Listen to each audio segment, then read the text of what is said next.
십자가에 못 박혔나니 그런즉 이제 내가 산 것 아니요 오직 내 안에 예수께서 사신 것이라. 이제는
천번을 불러봐도 내 눈에 눈물이 멈추지 않는 것은 십자가의 그 사랑. 나를 살리려 지신 그 십자가, 모든 물과 피 나의 더러운 죄 씻으셨네. 나를 향한 그 사랑, 생명을 내어주사 영원한 생명을 내게 주심을 감사해. 천번을 불러도 내 눈에는 눈물이 멈추지 않는 것은 십자가의 그 사랑. 나를 살리려 하늘 보좌 버리신, 나를 사랑하신 분, 그분이 예수요.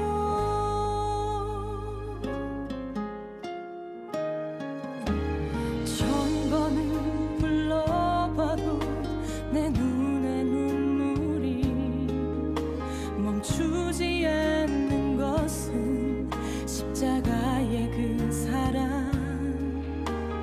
나를 살리려 지신 그 십자가, 모든 물과 피 나의 더러운 죄 씻으셨네. 나를 향한 그 사랑, 생명을 내어주사 영원한 생명을 내게 주심을 감사해. 천번을 불러도 내 눈에는 눈물이 멈추지 않는 것은 십자가의 그 사랑. 나를 살리려 하늘 보좌 버리신, 나를 사랑하신 분, 그분이 예수요. 천번을 불러도 내 눈에는 눈물이 멈추지 않는 것은 십자가의 그 사랑.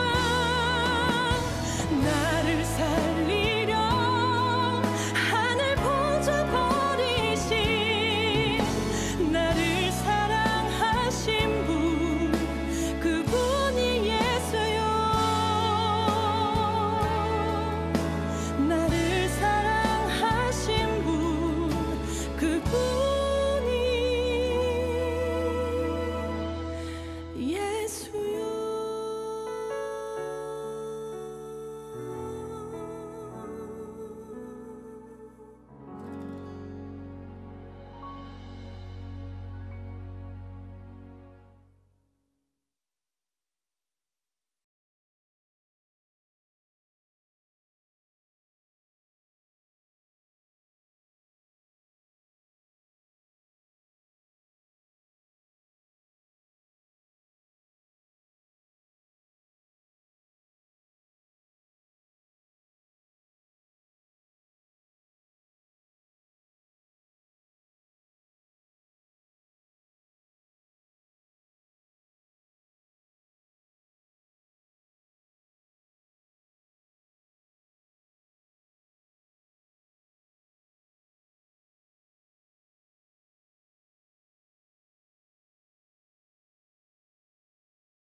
우리 그리스도인들은 부활절 이틀 전 금요일을 성금요일, 굿 프라이데이라고 부릅니다.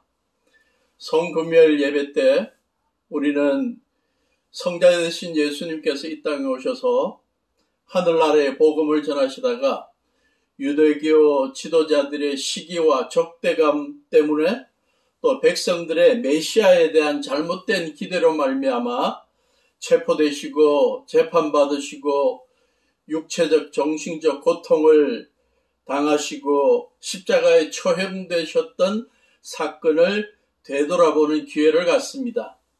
그리고 예수님께서 당하신 고난과 죽으심이 우리들을 위해 어떤 의미를 지니고 있는지를 다시 한번 깨닫는 기회를 갖습니다.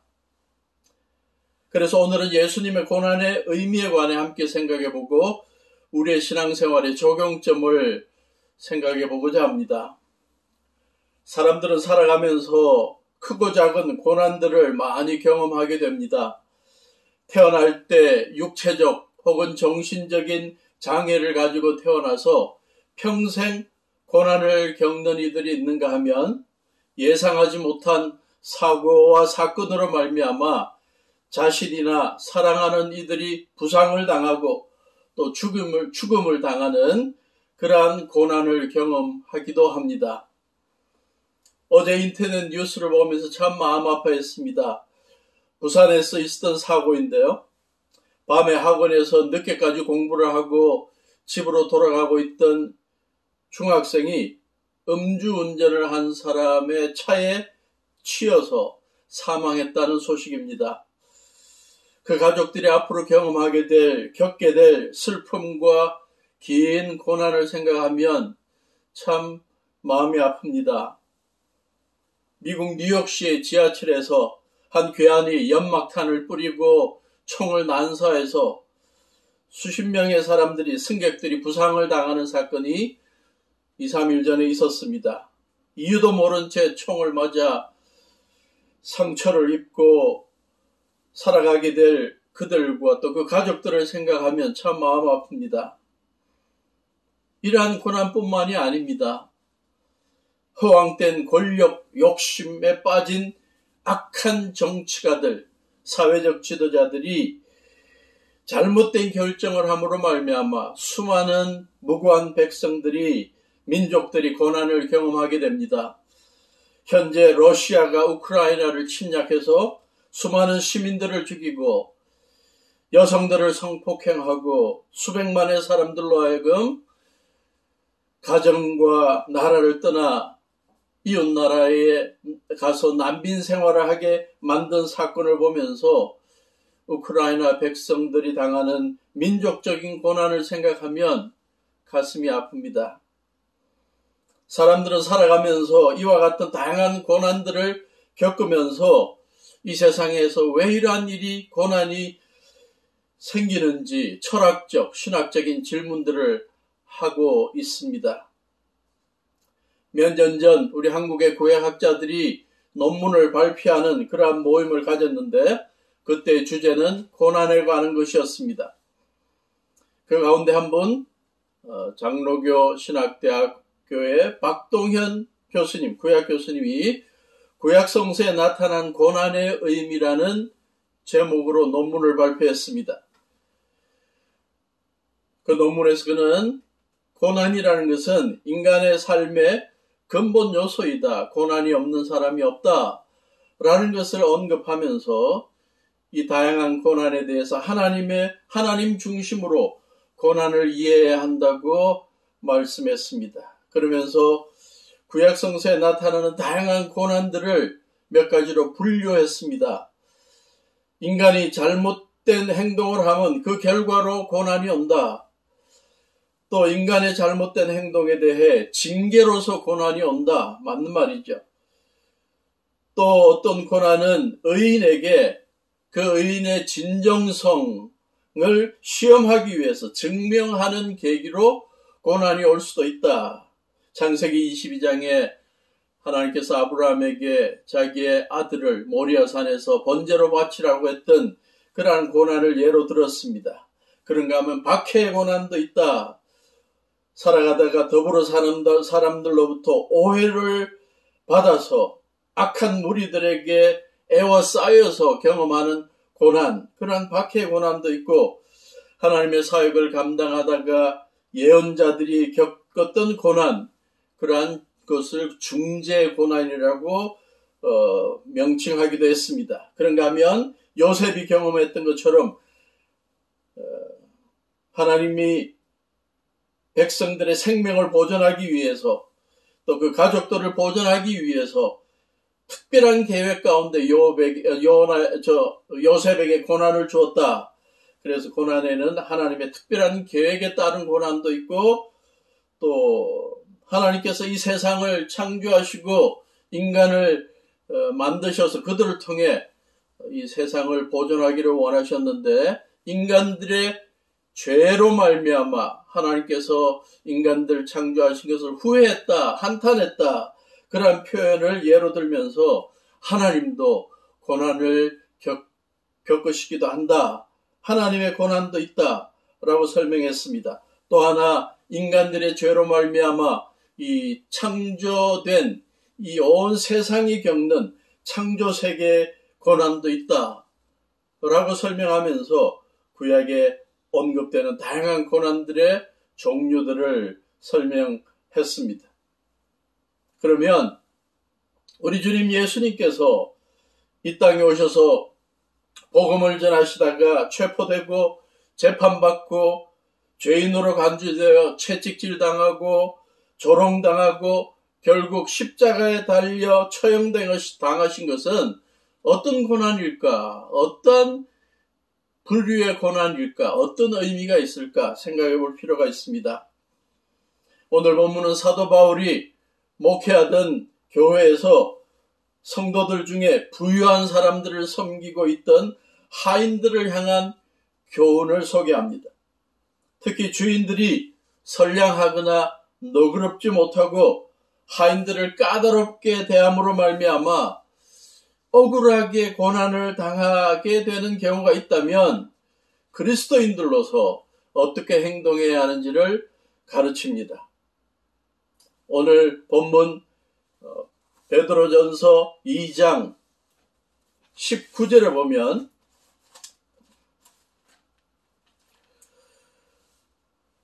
사도 베드로는 이렇게 말합니다. 억울하게 고난을 당하더라도 하나님을 생각하면서 괴로움을 참으면 그것은 아름다운 일입니다. 20절, 죄를 짓고 매를 맞으면서 참으면 그것이 무슨 자랑이 되겠습니까? 선을 행하다가 고난을 당하면서 참으면 그것은 하나님께서 보시기에 아름다운 일입니다. 그리고는 21절부터 예수님의 고난의 의미를 설명합니다. 21절, 그리스도께서는 여러분을 위하여 고난을 당하심으로써 여러분이 자기의 발자취를 따르게 하시려고 여러분에게 본을 남겨 놓으셨습니다. 그리고는 22절부터 본격적으로 예수님이 이 땅에 오셔서 고난을 당하신 것의 의미를, 핵심을 소개합니다. 22절, 그는 죄를 지으신 일이 없고 그의 입에서는 아무 거짓도 찾아볼 수 없었습니다. 예수님의 고난은 잘못으로 인한 고난이나 징계를 위한 고난이 아니었다는 것을 밝혀줍니다.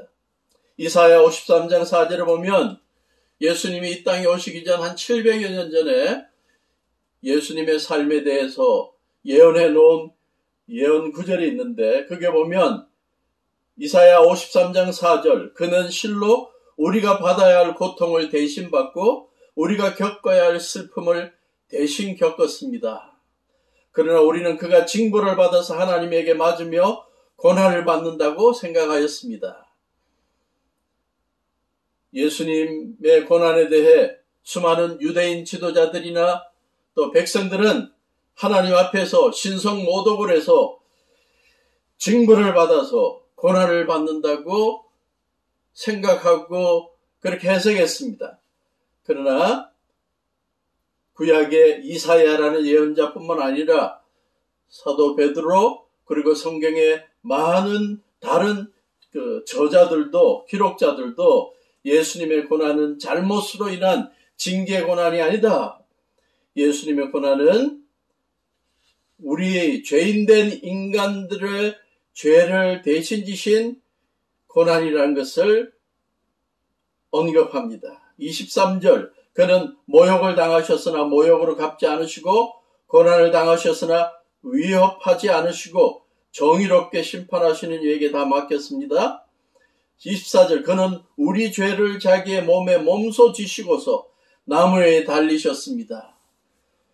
3년 동안 예수님을 따라다니면서 예수님의 삶을 몸소 겪고 그분의 가르침과 그분의 고난을 직접 보았던 사도 베드로가 가장 핵심적으로 이야기한 예수님의 고난의 의미가 24절에 있습니다. 예수님께서 우리의 죄를 자기의 몸에 몸소 지시고서 나무에 십자가에 달렸다고 말합니다.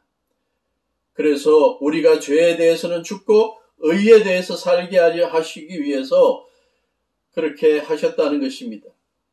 그리고 그가 매를 맞아 상함으로 여러분이 나음을 얻었다라고 예수님의 고난이 주는 어떠한 선한 영향력을 소개하고 있습니다.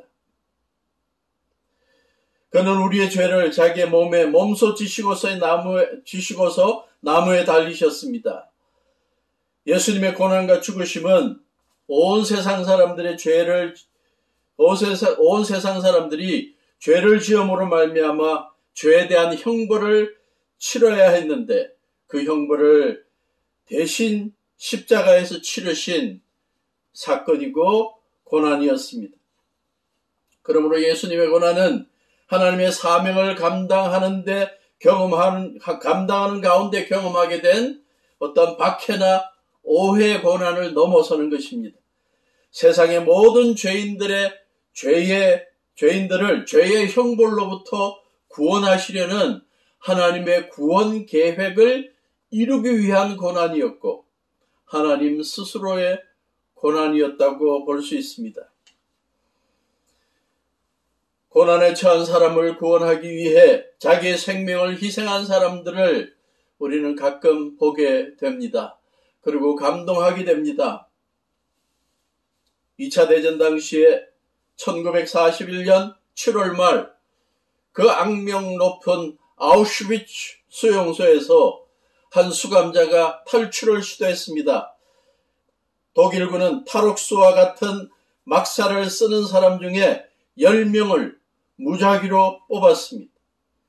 탈옥수 발생 시 다른 수감자 10명을 굶겨 죽이는 게 수용소의 규칙이었습니다. 독일군의 지목을 받은 한 사람 프란치스코 가즈브니체크는 독일군 앞에서 외칩니다. 저는 아내와 자식들이 있습니다. 죽기 싫습니다. 라고 울부짖었습니다. 그때 옆에 서 있던 수감자 가운데 한 사람이 나는 아내도 자식도 없습니다. 저 사람 대신 내가 죽겠습니다. 하고 자진해서 앞으로 나갔고 그가 가즈브니체크를 대신해서 굶겨 죽이는 그러한 방으로 들어가서 고통을 당하다가 죽게 됩니다. 그분은 막시밀리아노 콜베 신부였습니다. 또 다른 예도 있습니다. 1902년 6월 11일 한국의 최초의 선교사인 아펜젤라를 태운 배가 군산 근처의 바다에 도착했습니다. 그런데 선박이 충돌해서 이화학당 여학생 2명이 바다에 빠졌습니다. 아펜젤라 선교사는 여학생들을 구출하기 위해 바다에 뛰어들었고 거기에서 죽게 됩니다. 44살의 나이에 목숨을 잃으면서 다른 사람들을 구원한 것입니다. 수십 년 전에 읽었던 일본 작가 미우라 아야코라는 사람의 소설 빙점이라는 소설 속에 사건 하나가 소개됩니다. 1954년 9월 토야마루라는 배가 폭풍 속에서 하코타데라라는 해변 근처에서 전복되는 사건을 소개합니다. 배 안에 타고 있던 사람들이 구명조끼를 입게 되는데 부족한 상황이었습니다. 이미 구명조끼를 갖게 된 외국인 선교사 2명이 일본인 젊은이 구명조끼를 갖고 있지 않던 일본인 젊은이 2명에게 자기들의 조끼를 건네주면서 일본에는 당신들과 같은 젊은이들이 필요합니다 라고 하고 구명조끼를 주고 자기들은 바다에 빠져 죽게 되었습니다. 아직도 우리가 사는 세상은 더불어 사는 가족, 이웃, 성도들, 그리고 위험에 처한 사람들을 위해서 자기를 희생하고 고난을 겪는 사람들이 있기 때문에 아름답습니다. 그런데 오늘 우리가 생각해 볼 고난은 우리 주님 예수님의 고난입니다. 십자가에 달려 죽으시면서 보여주신 희생적인 사랑, 그것은 온 세상 만민들을 죄로부터 구원해 주신 사건이고 온 세상 사람들의 운명을 뒤바꾸어 준 역사적인 사건입니다. 성경 여러 곳에서 예수님이 십자가에 달려 고난당하시고 죽기까지 하신 이 사건의 의미를 소개하는 중요한 구절들이 많이 있습니다. 조금 전에 언급했지만 이사야 53장 고난의 종 예수님께서 이 땅에 오셔서 이루신 일에 대해 십자가에서 이루신 일에 대해 700여 년 전 이사야라는 예언자가 성령님의 감동 가운데 분명히 밝히고 있습니다. 이사야 53장 4절부터 6절 그는 실로 우리가 받아야 할 고통을 대신 받고 우리가 겪어야 할 슬픔을 대신 겪었다. 그러나 우리는 그가 징벌을 받아서 하나님에게 맞으며 고난을 받는다고 생각하였다. 그러나 그가 찔린 것은 우리의 허물 때문이고 그가 상처를 받은 것은 우리의 악함 때문이다. 그가 징계를 받음으로써 우리가 평화를 누리고 그가 매를 맞음으로써 우리의 병이 나았다. 우리는 모두 양처럼 길을 잃고 각기 제 갈 길로 흩어졌으나 주님께서 우리 모두의 죄악을 그에게 지우셨다. 마태복음 20장 28절에서 예수님은 이렇게 말씀하고 계십니다. 인자는 섬김을 받으러 온 것이 아니라 섬기러 왔으며 많은 사람을 위하여 자기 목숨을 몸값으로 대속물로 치러주려고 왔다. 사도 바울도 로마서 5장 6절부터 예수님의 고난과 죽으심의 의미를 이렇게 분명하게 밝히고 있습니다. 5장 6절 우리가 아직 약할 때에 그리스도께서는 제때에 경건하지 않은 사람을 위하여 죽으셨습니다. 의인을 위해서라도 죽을 사람은 거의 없습니다. 더욱이 선한 사람을 위해서라도 감히 죽을 사람은 드뭅니다. 그러나 우리가 아직 죄인이었을 때 그리스도께서 우리를 위하여 죽으셨습니다. 이리하여 하나님께서는 우리들에 대한 자기의 사랑을 실증하셨습니다. 확증하셨다고 언급하고 있습니다. 그러므로 우리는 이 성금요일 예배를 통해서 다시 한번 예수님의 고난과 처형을 통해 밝히 나타난 희생적인 사랑을 기억할 수 있어야 할 것입니다. 그리고 우리 주님 예수님을 향한 감사의 마음을 잊지 말고 똑똑히 기억해야 할 것입니다. 미국의 흑인들이 노예라는 신분으로 살고 있을 때 그들에게 자유를 제공하기 위해 힘썼던 링컨 대통령이 암살을 당했습니다. 그래서 그의 시신이 워싱턴 DC에서 멀리 일리노이 주까지 옮겨지게 됩니다. 그 과정 속에 그의 시신이 알반이라는 지역을 통과하게 되자 한 흑인 여성이 자기의 아들을 데리고 나와서 두 팔로 높이 올려들고 링컨 대통령의 시신을 보게 만들고 말했습니다. 얘야, 똑똑히 봐둬라. 저분이 너를 위해 돌아가셨다. 우리 그리스도인들도 우리를 위해 돌아가신 주 예수님을 항상 똑똑히 보고 기억해야 할 것입니다. 그리고 그분께 늘 감사를 표현하며 살아야 할 것입니다. 한 걸음 더 나아가 오늘 본문에서 강조하는 것처럼 예수님께서 십자가에 달려 죽으시면서 제자들과 우리들이 죄에 대해서는 죽고 의에서는 살기를 기대하셨다는 점을 깨닫고 예수님처럼 하나님의 의를 이루어드리는 삶을 살기로 작정해야 할 것입니다. 그러면 어떻게 하는 것이 죄의 유혹을 뿌리치고 하나님의 의를 이루어드리는 삶일까요? 예수님의 가르침에 간단하면서도 분명한 가르침이 있습니다. 각자 자기 십자가를 지고 예수님을 따르라는 것입니다. 마태복음 16장 22절 누구든지 나를 따라오려거든 자기를 부인하고 제 십자가를 지고 나를 따라오너라.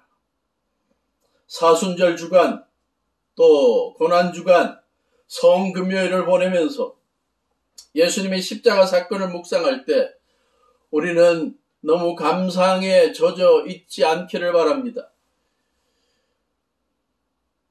예수님의 고난을 소개하는 영화를 보고 피 흘리시고 채찍질 당하시고 창에 찔리시고 죽으시는 예수님의 모습을 생각하며 눈물 흘리고 슬픔에 잠겨 있는 그러한 그리스도인들,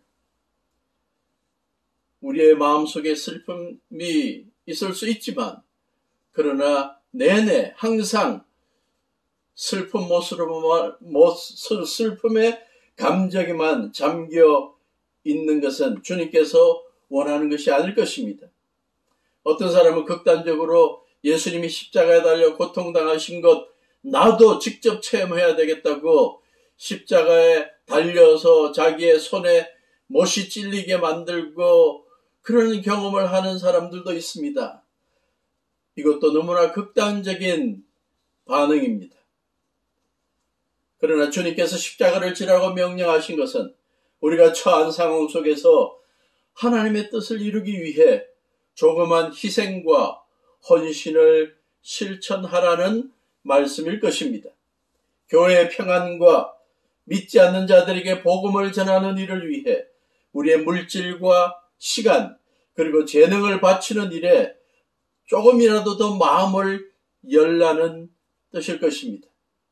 그리고 오늘 베드로가 성도들 중에 하인인 자들에게 말씀한 것처럼 선량하지 않고 너그럽지 않고 까다로운 주인들 혹은 주위 사람들 더불어 사는 사람들로 말미암아 억울하게 고난을 당하더라도 괴로움을 참고 인내하며 예수님의 사람들의 모습을 보이라는 것입니다. 결론을 맺습니다. 살아가면서 우리 자신의 잘못된 생각과 행동으로 말미암아 우리 자신뿐만 아니라 더불어 살아가는 가족들과 성도들이 고난을 겪지 않도록 항상 우리의 말과 행동을 조심해야 할 것입니다. 한 걸음 더 나아가 예수님께서 우리를 모든 죄로부터 구원하시고 하나님의 아들, 딸 만들기 위해 당하신 고난과 희생적인 죽음을 잊지 않고 늘 감사하는 마음으로 우리가 하나님의 나라, 주님의 교회를 위해 잃어버려진 영혼들을 구원하는 일을 위해 조그만 희생과 헌신을 감수하겠다는 결단과 행동이 있기를 바랍니다. 기도하시겠습니다. 하나님, 주님이 십자가에 달려 고통당하시고 죽으신 나를 또 사건을 기억하는 이 예배 속에서 예수님의 고난의 의미가 우리의 모든 죄 허물들을 다 용서하시고 우리의 삶이 하나님 앞에서 하나님의 아들, 딸이 되는 삶으로 변화될 수 있다는 희망과 소망을 주신 위대한 역사적인 사건이고 고난이라는 사실을 기억하게 하시고, 우리가 예수님의 고난으로 말미암아 십자가의 죽으심으로 말미암아 하나님의 아들, 딸 되게 된 이 감격을 잊지 않고 희생적인 죽음을 당하신 주님의 그 귀한 사랑을 기억하며 매일매일 주님 앞에 감사하며 살아가는 저희들 될 수 있는 믿음의 사람들 되게 하시고, 주님께 감사하는 마음을 주님께서 우리에게 맡겨주시는 사역들을 감당하기 위해 십자가 지는 삶을 통해 표현할 수 있게 해 주시옵소서.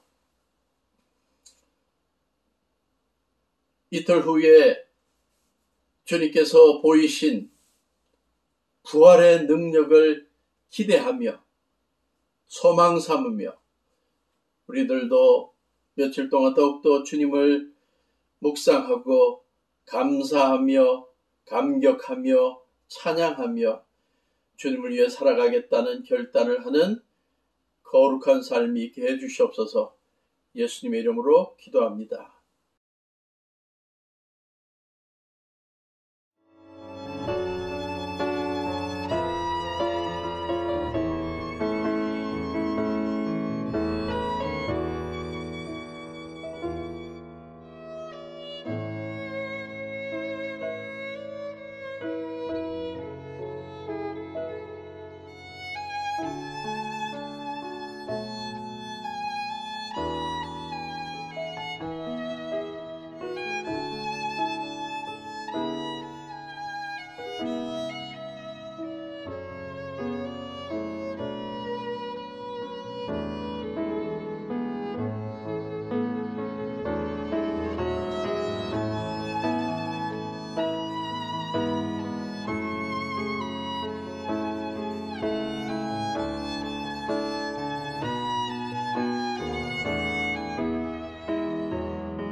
이제는 우리 주 예수 그리스도의 무한하신 은혜와 아버지 하나님의 지극하신 사랑하심과 성령님의 함께하심이 예수님의 십자가의 고난의 의미를 깨닫고 감사하며 주님께서 맡겨주시는 십자가를 지기를 다짐하는 온 성도들 위해 지금부터 영원토록 함께하시기를 예수님의 이름으로 간절히 축원하옵나이다.